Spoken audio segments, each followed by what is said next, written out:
Здраво на сите што го гледате овој запис. На сите досегашни, а се надеваме и нови учесници во нашето библиско училиште, сега и онлайн. Сите ние сме свесни дека се наоѓаме во една необична и вонредна ситуација, која што за кратко време го промени целиот наш живот. Како превенција на новиот тип на вирус кој што се шири низ целиот свет, се презедоа драстични мерки. Се затвори училишта, ресторани и други установи, вклучително и многу цркви ги прекинаа своите богослужбени и небогослужбени активности. Сите ние сме дома, во карантин, но благодарение на современата технологија преку нашите компјутери, телефони и социјалните мрежи, сепак имаме можност да комуницираме и да бидеме во контакт. Деновиве актуелна станува употребата на современата технологија од страна на црквите, кои што се обидуваат да ја стават неа во функција на црковната мисија. Во нашата Македонска православна црква Свети Петар и Павле во Индијана редовно се одржуваат предавања по веронаука, како и часови на библиско училиште на кое се изучува библискиот текст, текстот на Светото писмо, и одамна постоеше идејата и желбата она што се случува на овие часови да биде снимано и потоа преку социјалните мрежи достапно на поширок круг на луѓе. Ситуацијава сега како да не потикна поскоро да го направиме тоа и практично ова представува прв обид да го предадеме преку социјалните мрежи до вас она што требаше да се случува во овој период во нашето библиско училиште, а тоа беше изучувањето на текстот од посланието на Светиот апостол Павле до Филипјаните. Но пред да преминам на темата на нашето библиско училиште, би сакал најпрво малку да поговорам за актуелната состојба во која се наоѓаме, но од еден црковен христијански аспект. Ние православните христијани треба да знаеме, а тој беше, впрочем, поентата на пастирското послание кој што го упати нашиот надлежен владика митрополитот Методий до нашите парохии, овде во Американско-канадската епархија, во кое што се ведеше дека нашата православна христијанска вера е вера на во воплотувањето, дека таа е вера во фактот дека Бог вистински и физички стара човек во личноста на Господ Исус Христос, и дека црквата единствено се остварува како црква кога верниците се собрани на едно конкретно и физичко место, собрани во светата литургија и учествуваат во тајната на телото и крвта Христови, односно се соединуваат со Христа, а преку Христа и со сите браќа и сестри по вера. Употребата на современата технологија на никој начин не може да го замени она што се случува за време на светата литургија. Ние можеме онлайн, вака преку социјалните мрежи, да бидеме во контакт, да се утешуваме, да се молиме заедно, да се поучуваме, како што прочем и денешново видео има за цел, но сепак ништо не може да ни ја замени светата литургија и светата причест. Така што за нас, православните христијани, лишувањето од светите богослужби и светата причест е навистина нешто многу тешко. Може би за христијаните од протестантските деноминации овде на Запад, имањето онлайн служби може да биде некаква утеха во смисла дека тие немаат светотаинско и литургиско богослужение како што ние православните имаме. Кај нив најчесто богослужението е фокусирано на проповета на пасторот, додека кај нас проповета е дел од богослужението, но не суштински. Сепак акцентот е на приносот, осветувањето на светите дарови во литургијата и причестувањето со тие свети дарови. Некои од нашите парохијани сепак го поставуваат тоа прашање зошто кај нас не се прават онлайн служби. Веднаш треба да повториме дека имањето на приватни литургии, односно литургија служена само од страна на свештениците и само мал број на верници, например пејачите или членовите на хорот, тоа само по себе станува безсмислено, затоа што смислата на литургијата е да ги собере сите во едно. Затоа имањето на таква литургија која што ќе се пренесува онлайн станува безсмислено. Може би некоја друга служба, која што не би било литургија, би можело да се пренесува преку социјалните мрежи.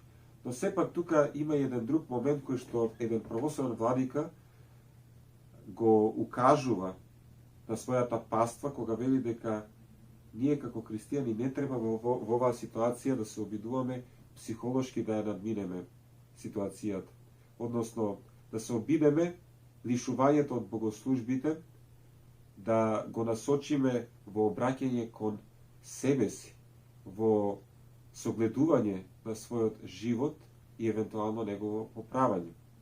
Затоа што ние се наоѓаме во една духовна криза, а кризата, самиот збор доаѓа од кризис, во оригинал, кој што по наше би се превело како суд.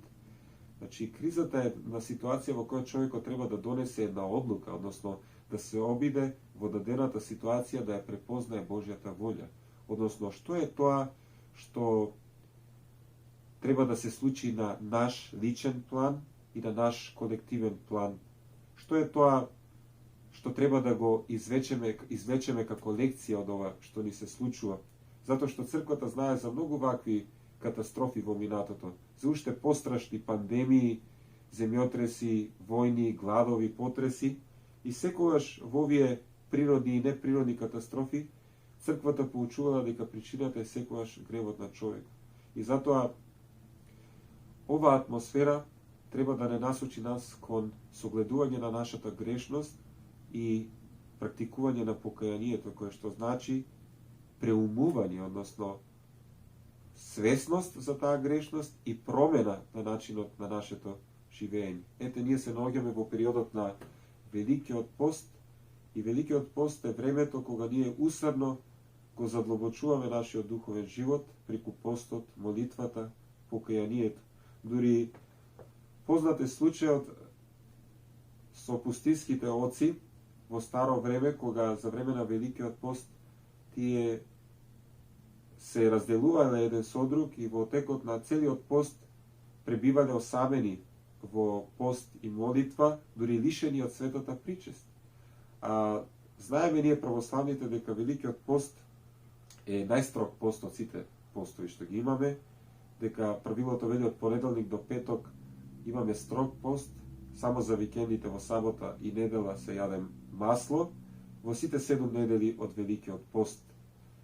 И интересен е фактот дека кога имаме строг пост, во овие делнични денови од Великиот пост не се служи божествена литургија, затоа што црквата знае дека служењето на света литургија е еден радосен чин кој што е несовместив со постот кој што ние треба да го практикуваме.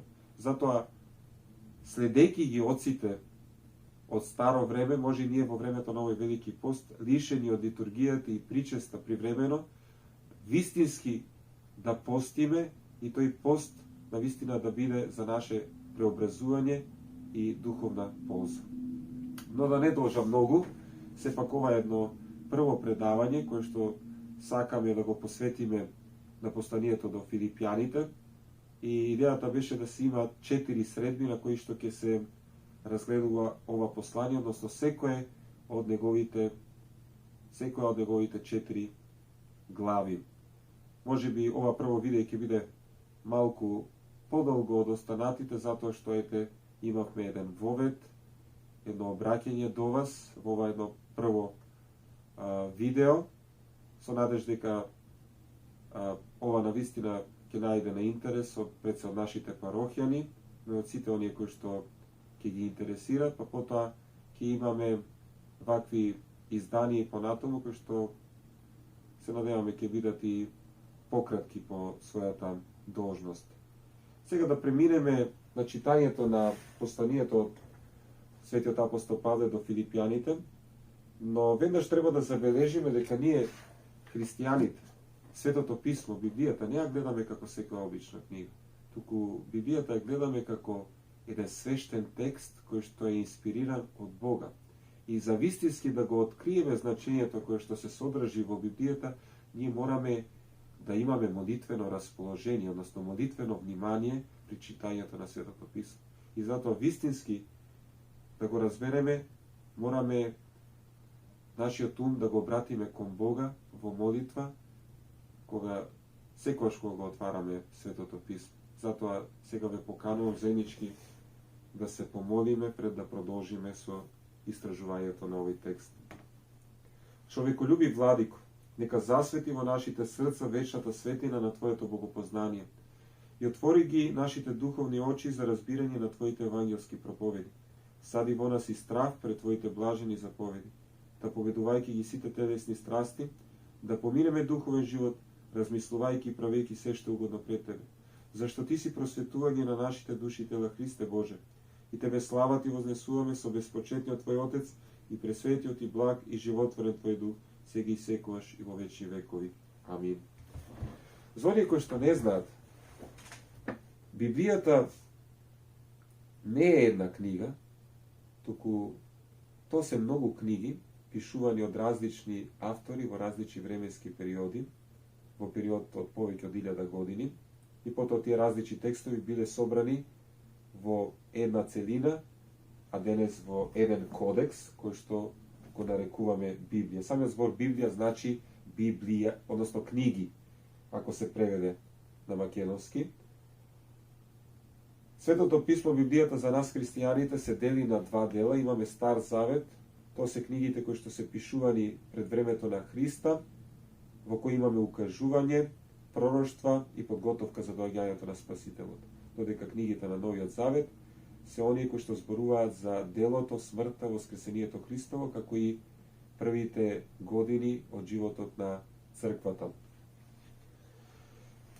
Во Новиот Завет, освен Евангелијата, 4 Евангелија на Матеј, Марко, Лука и Јован, историската книга Дела апостолски, Откровението на светиот Јован Богослов, имаме многу писма или посланија кои што биле оставени од светите апостоли, меѓу кои и 14 посланија кои што му се припишуваат на светиот апостол Павле.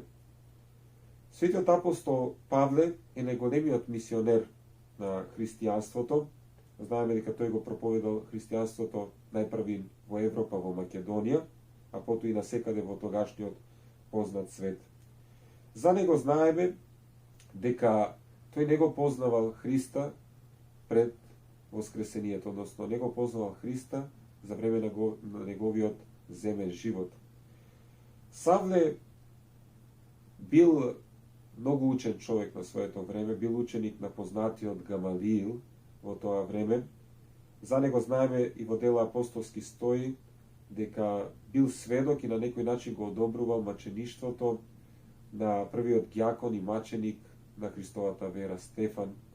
Односно, во почетокот Савле се покажува како гонител на христијанската вера, затоа што од древност кон еврејските традиции, тој го гледал христијанството како една секта која што го загрозува еврејството, и затоа тој го гонел, мислејќи дека на Бога му принесува служба, но на патот за Дамаск, како што читаме и од Дела апостолски во Новиот Завет, се случува неговото обраќање, преобраќање во верата, кога го среќава Христос во онаа светлина која што го слепува и која му вели: јас сум Исус кого го гониш ти. После таа средба со Христос, Павле се крштева и се обраќа во христијанството, и сите оние дарови кои што ги има, дарот на верата и интелигенцијата, Господ го употребува преку него за проширување на Словото Божје низ целиот свет. Светиот апостол Павле имал 3 мисионерски патувања за време на неговиот живот. За време на второто мисионерско послание тој доаѓа и во Македонија, и Филипи е всушност првиот град во Македонија каде што доаѓа апостол Павле да проповеда. Во Дела апостолски знаеме за онаа визија, видение кој што го имал во Мала Азија, кога му се јавил македонец и му рекол: дојди во Македонија и помогни ни. Тогаш Павле разбрал дека Бог го повикува да дојде во Македонија таму да го проповеда Христа. Кога доаѓа во Филипи, знаеме дека близу Филипи живеела и првата покрстена македонка, тоа е Лидија. Во Филипи, како што читаме и во дела апостолски, особено во 16 глава, каде што се опишува неговото проповедање, неговото делување таму, тој ја исцелил, односно го изгонил нечистиот дух од една жена која што пророкувала, кога одела по апостолот и велела: ова се слуги на Севишниот Бог. Тогаш апостолот, откако му здодеало сето тоа, во името на Христа го истерал духот од оваа жена. Незините господари кои што заработувале од пророкувањето, веќе кога изгубиле надежта за богатење, го наклеветиле Павле за неговото делување пред властите и затоа тој бил затворен во затвор во Филипи. Но Бог на чудесен начин го испраќа својот ангел, каде што го ослободува. Таму се наоѓа стражарот на затворот, кој што, кога ќе види дека затворот е отворен, сакал да се самоубие, бидејќи знал дека го чека казна, затоа што избегале затворениците. Но во темнината се огласил Павле, кога рекол: не си прави ништо зло на себе си, затоа што ние сме тука. Тогаш тој стражар се обратил во верата и станал христијанин. Односно, ова се некои од оние настани поврзани со апостолот Павле, а опишани во дела апостолски, а се случувале токму во Филипи. Кој е градот Филипи? Тоа е град во Македонија. Во тоа време Македонија била римска провинција, а Филипи бил еден од поголемните градови. Денес тоа нормално се наоѓа во денешна Егејска Македонија, во денешна североисточна Грција. Филипи е наречен Филипи во чест на таткото на Александар Македонски, Филип II, кој што и го основал овој град.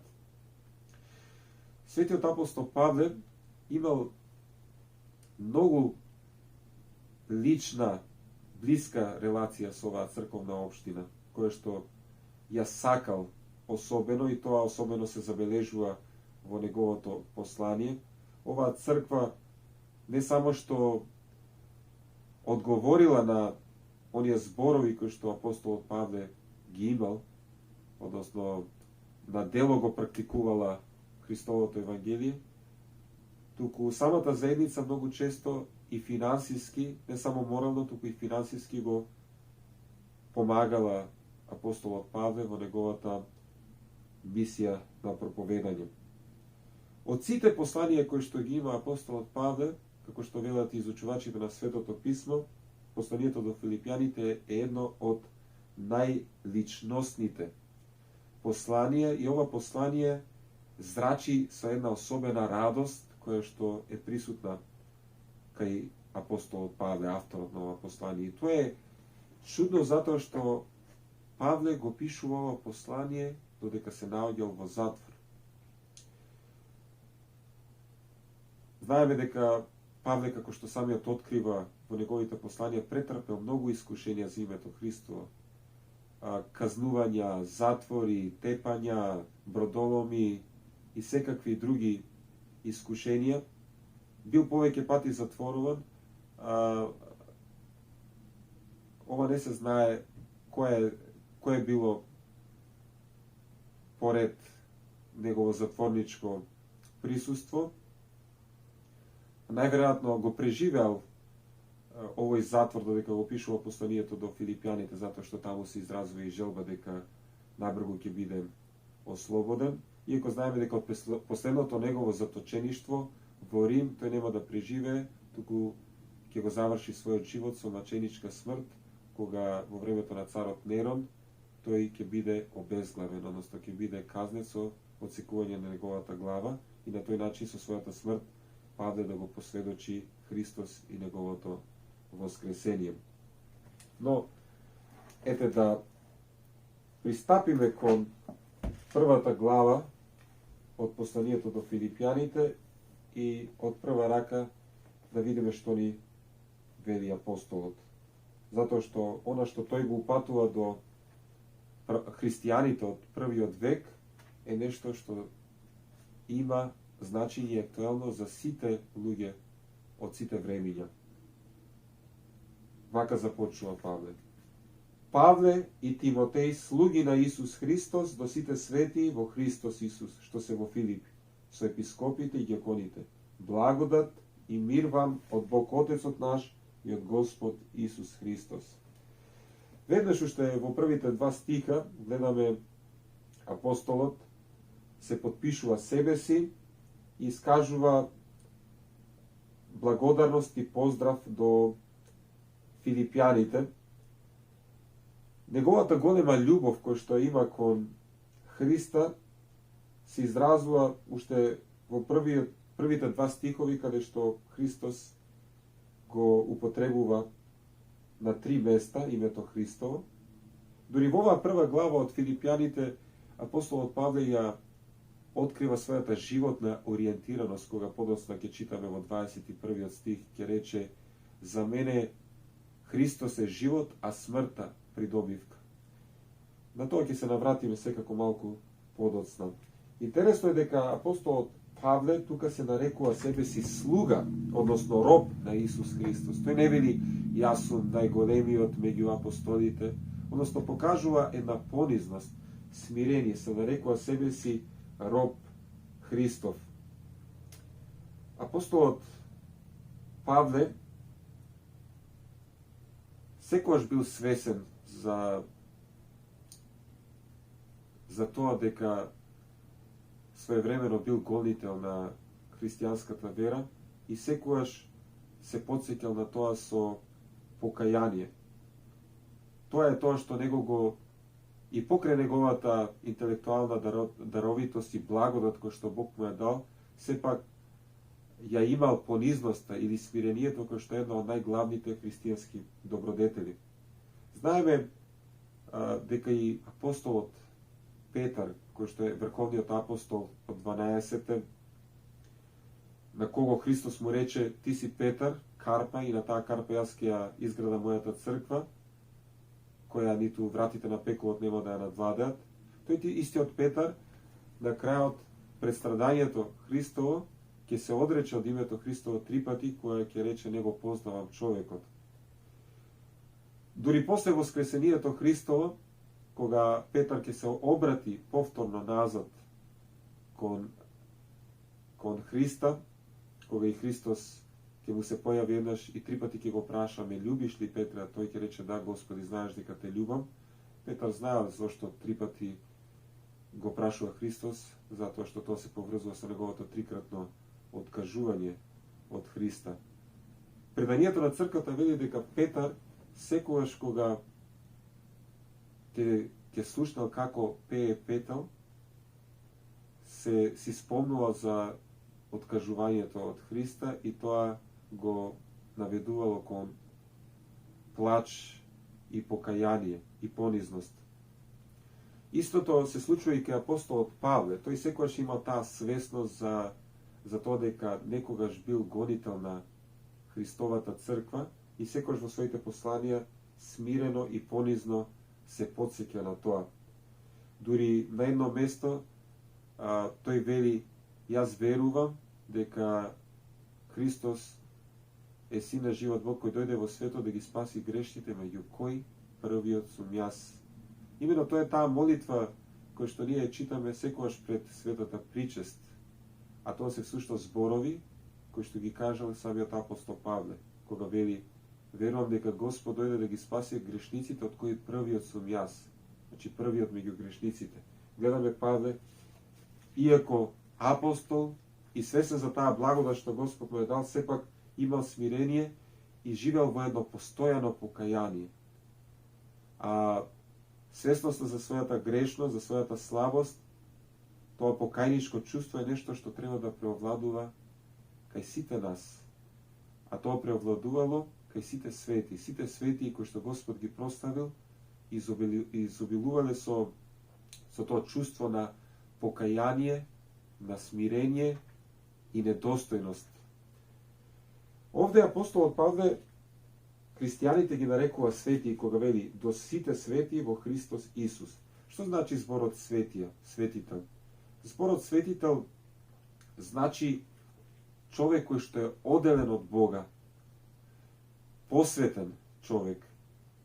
Еврејскиот народ се нарекувал себе си свет народ, затоа што тој бил избран посебно од Бога за една посебна намена. Така и ние, например, во црковните богослуженија имаме предмети кои што ги употребуваме исклучиво за таа света употреба и ние ги нарекуваме свети предмети. Свети во смисла дека тие се само за таа употреба, а не за никаква друга.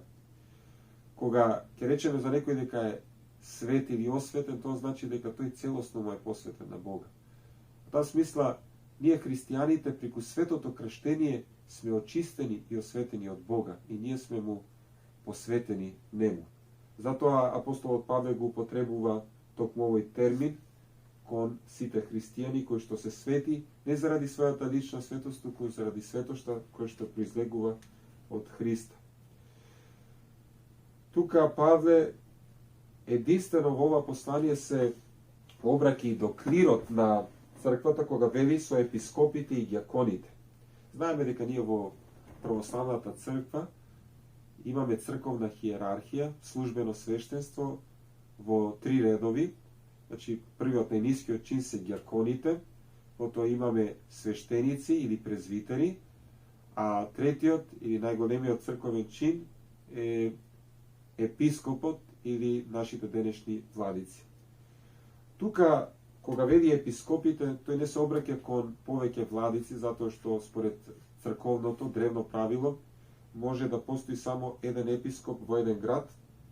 Затоа епископите овде треба да ги подразбереме свештениците или презвитерите, затоа што во тоа време се уште не била дефинирана терминологијата околу тоа како да се нарекува свештеникот, како да се нарекува епископот, терминологија која што станува многу појасна веќе во вториот век, например кога ги читаме делата на Свети Игнатий Антиохиски, кој што е ученик на апостолите, односно таа втора генерација после апостолите кои што во црковната литература се нарекуваат апостолски мажи, веќе е јасно дефинирано дека терминот епископ се означува на владиката, а зборот презвитер на свештениците.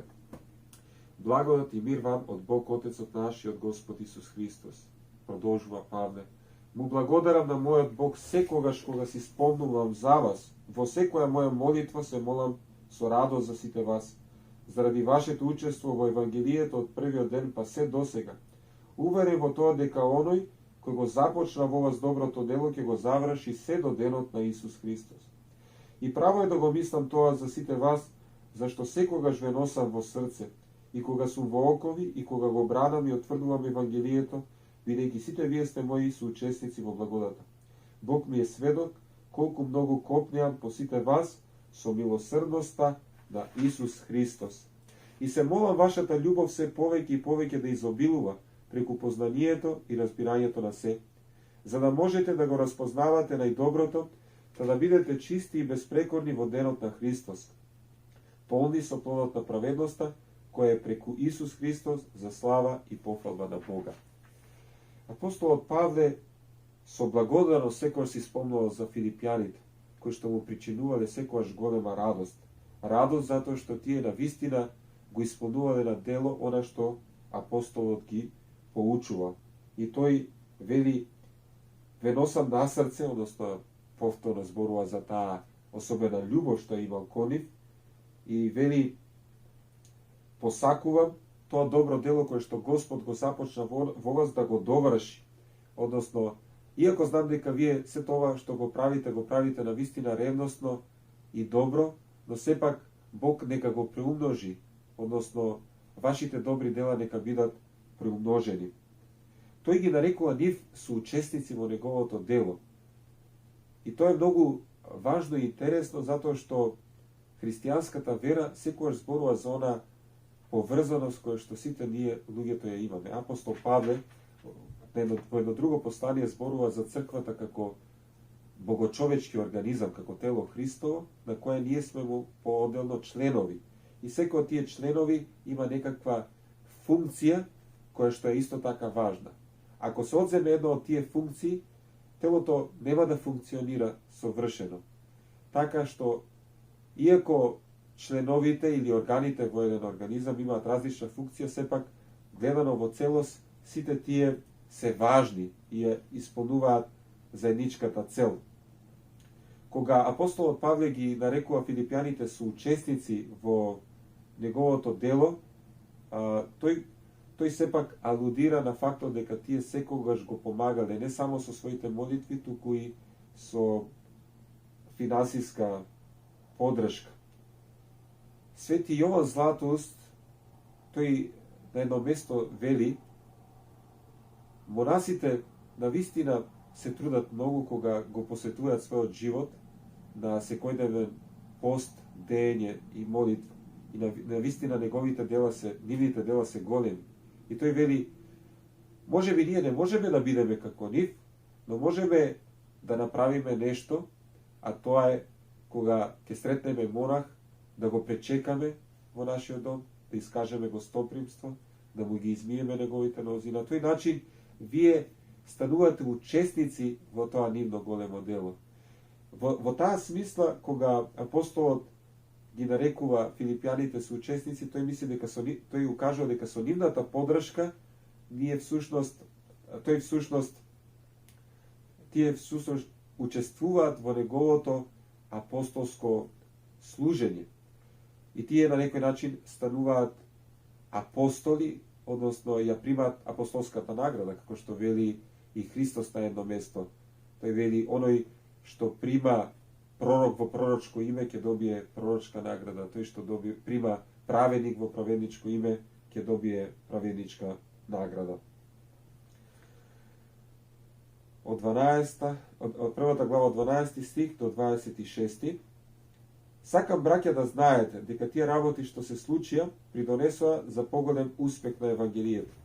Така што во целата преторија и меѓу сите други стана познато дека сум во окови за Христос. И дека повеќето од браќата во Господ, потикнати од моите окови, се осмелија без страв да го проповедаат Словото Божјо. Некои на вистина од завист и желба за кавга, а други од добра волја го проповедаат Христос. Едни го проповедаат Христос од љубов, знаејќи дека јас сум поставен да го бранам Евангелието. А други имаат желба да се препираат неискрено, мислејќи дека ја наголемуваат тежината на моите окови. Другите пак проповедаат од љубов, знаејќи дека јас сум поставен да го бранам Евангелието. Зашто знам дека тоа ќе ми послужи за спасение со вашата молитва и преку дејството на Духот на Исус Христос. Како што очекувам со нетрпение и се надевам дека во ништо нема да се пострамам, но со сета моја храброст, како секогаш, така и сега, ќе се возвеличи Христос во моето тело, било со живот, било со смрт. За мене да се живее значи Христос, а да се умре придобивка. Ако пак живеењето мое во тело ми придонесува плод на делото, тогаш што да одбарам не знам. Измачуван сум и од едното и од другото. Сакам да заминам и да бидам со Христос, бидејќи тоа е многу подобро, но да останам во телото е попотребно за вас. Уверен во тоа, знам дека ќе останам и ќе пребивам со сите вас за ваш напредок и радост на верата, да пофалбата ваша во Христос Исус да се умножува преку мене, кога повторно ќе дојдам кај вас. Апостолот Павле, тој зборува за тоа како неговото заточеништво придонесува уште повеќе да се слави името Христово и да се проповеда. Тој вели: ова што ми се случи мене, придонесо за поголем успех на Евангелието, зашто во целата преторија и меѓу сите други, односно дури до царскиот двор се чуло зошто апостол Павле е во затвора. Тоа е заради името Христово. Затоа што, иако бил во затвор и страдал, сите разбрале која е причината за неговото страдање, односно проповета на Христа, распнатиот и воскреснатиот. И апостолот Павле се радува дека многумина чуле за Христос преку неговите окови. А уште повеќе дека и христијаните се охрабриле од исповедништвото на апостолот Павле и почнале уште повеќе и похрабро да го проповедаат Христа. И тој вели: некои го проповедаат од добра волја, искрено, а некои затоа што сакаат да се расправаат. Односно, како што знаеме и ние дека има некои луѓе кои што не се плашат од конфликт, не дека се многу храбри, туку затоа што тоа е нивната природа. Тие едноставно сакаат да се впуштаат во такви конфликти. Па и многу меѓу христијаните, имајќи го тоа во себе си, се инспирирале од Павле, некои можеби од завис кон него, и уште повеќе го проповедале Христа. И затоа Павле вели, ама мене не ми е важно тоа, она што ми е важно дека се проповеда Христа. Се проповеда Христос, за кого Павле има најголема љубов, кога и во 21 стих ќе рече, за мене да се живее значи Христос, а да се умре придобивка. Апостолот Павле знаел дека Христос го победи овој свет и дека овој привремен живот не е ништо, како што вели апостол Павле на друго место, не е и страдањето што го имаме во овој свет и во овој живот не е ништо во споредба со наградата и радоста која што ни се дава во вечниот живот преку Христос. И затоа тој вели, јас сакам да умрам, да заврши овој свет, овој привремен свет и да се соединам со мојот Господ во вечниот живот. Но тој вели, измачува сум и од едното и од другото. Сакам да заминам, тој вели, сакам да се предадам на смрт и да бидам за Христосот и за мене, тоа е подобро. Ама вели, да остана во телото е попотребно за вас. Гледаме како апостолот Павле знаел преку Божјата благодат дека тој се уште е потребен во делото на апостолското служење. Дека Господ се уште очекувал Павле да се ослободи и да го продолжи своето дејствување. И понатоа вели, уверен сум во тоа дека ќе останам, односно нема смртта да ме најде сега. Тој имал надеж дека ова негово заточениство ќе биде привремено и нема да заврши со казнување. Љубовта која што има апостол Павле е толку голема, што дури во едно место, кога тој зборува за евреите кои што не го познале Христа, вели, подобро би сакал и јас да бидам отстранет од Христос и од вечниот живот, ама сите мои браќа по тело, сите евреи да го познаат Христос и да учествуваат во вечниот живот. Значи тој дури бил спремен и својата вечна судбина, својата вечна радост преку Христа да ја жртвува за другите луѓе. Гледаме дури кај апостолот Павле како таа љубов кон Бога и кон ближните функционира паралелно. Тој вистински го љубел Бога, вистински го љубел Христа и тоа се пројавува во таа љубов која што ја имал и кон неговите браќа по вера. На крајот, последните стихови од оваа глава, 27 до 30 стих, живејте само достојно за Христовото Евангелие. Та ако дојдам и ве видам, или пак во отсуство слушнам за вас дека стоите во еден дух, борејќи се еднодушно за верата на Евангелието, и во ништо не се плашите од противниците. Тоа е знак за нивната погибел, а за вашето спасение и тоа е од Бога. Зашто вам ви се даде дар поради Христос, не само да верувате во Него, туку и да страдате за Него, борејќи се со истата борба, како што видовте во мене и сега слушате за мене.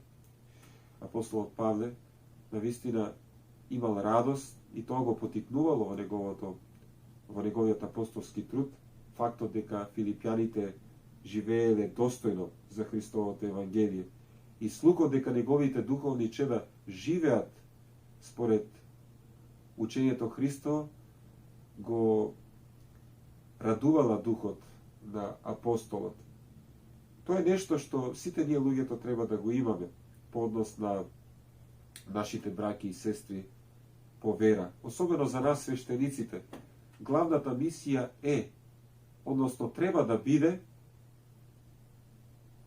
да се проповеда Словото Божјо меѓу нашиот народ, да се просветува нашиот народ, за тој уште повеќе да доаѓа во познание на верата, во познание на Христос и тоа да го практикува на дело.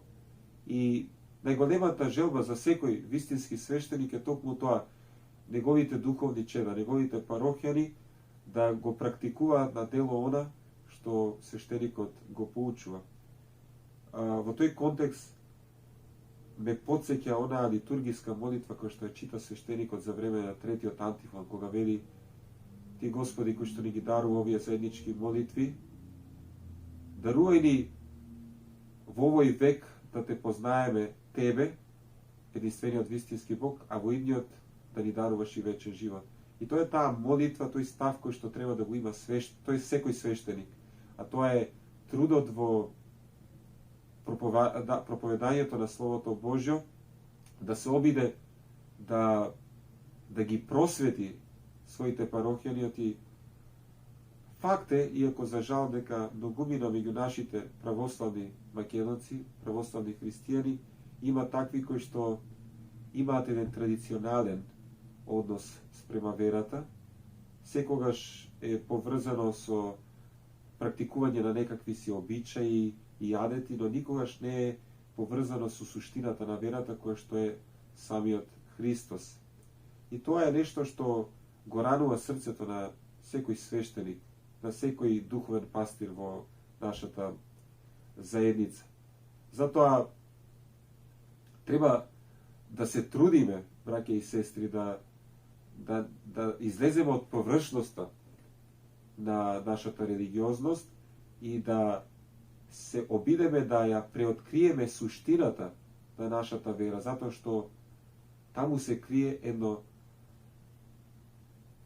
неискажливо богатство, кое што ни дава нешто што не може овој свет да ни го даде. А тоа е вистинско заситување на жетта што ја има нашето срце и кој што единствено може само Бог, само Христос да ни ја даде, а во исто време да го победиме она што секој човек се соочува, а тоа е неговата смртност. Во нашата вера, преку верата во Христа, ни се дава дури и победа над самата смрт и учество во вечниот живот.